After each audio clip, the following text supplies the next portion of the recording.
Jogo Copa Juvenil Sub-15, né? Organiza-se a Associação Futebol Lili Oeste, atu promove talento jovem Sira, área desporto e a futuro. Jogo final Copa Juvenil Sub-15, equipa Comare contra a equipa Invisíveis e a Campo Futebol FFDTL, fatuada semana, né? Equipa Comare menang equipa Invisíveis, score 1-0.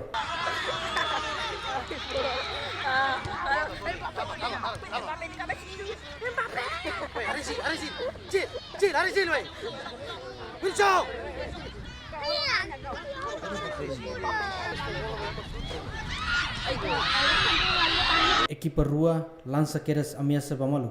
Hori buka golo desde início do jogo, mas Sira enfrenta dificuldade atu produz golo. Tambah jogador Sira, us equipa Rua né, controlo tebes hori for defesa ba ide nia área.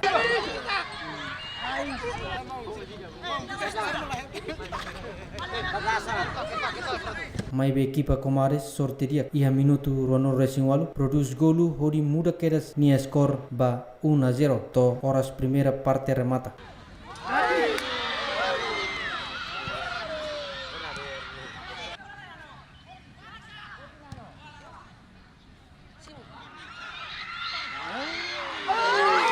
Tempo continua o jogo, segundo parte nia, equipa Rua na fatin for pressão Bamalu, mas be lahetan oportunidade hori produz golo, score 1-0 né, equipa Invisível, kasai sir ni ritmo jogo, hori responde pressão ba nia adversário, mas be na fatin enfrenta dificuldade produz golo, to horas segunda parte remata.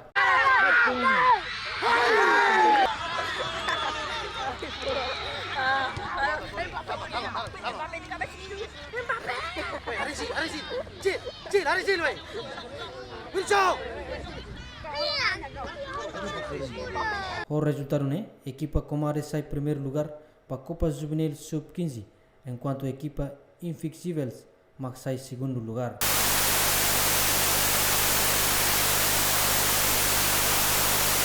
E a jogo final, né? Presidente da Associação Futebol Lili Oeste Ateden, com o evento Copa Juvenil Sub-15, né? Jogo final ona. Comare sai campeão, mas bem nia parte na fatin husuba clube Sira. Atuba registro fale Sub-17 nia. Nebe se realiza ia tempo barak. Nune husi jogo Sira, né? Bele prepara fini jogador ia modalidade de futebol ba futuro.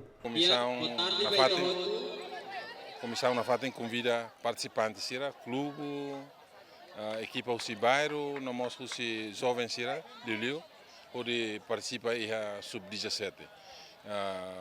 Tambah ohin ita insera total ba Sub-15 nia.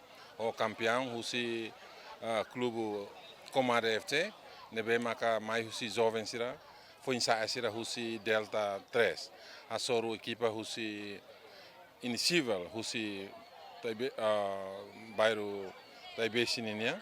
Nebe mak saya nesang segundo lugar. Ba vencedor Copa Juvenil Sub-15 né? Comissão oferece taça Hoosan. Ba mana na em primeiro lugar, simu taça Hoosan $100. Segundo lugar, taça Hoosan $100 5. Terceiro lugar, taça Hoosan $100. Melhor jogador Hoosan $5. No melhor marcador Hoosan $5. Jacinto Marques, GMN.